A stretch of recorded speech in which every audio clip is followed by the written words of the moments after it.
How to enable photos, likes and comments notifications from everyone on Instagram Lite. Hello guys, in today's video I'm gonna show you how to enable photos, likes and comments notifications from everyone on Instagram Lite. First, then open Instagram Lite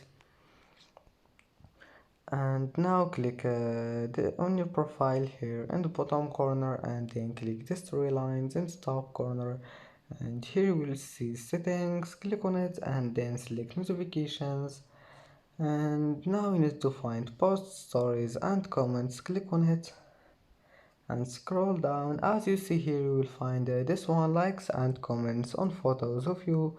Now just select from everyone. And that's it for today's video. Don't forget like and don't forget subscribe, and thank you for watching this video until the end and see you in the next video.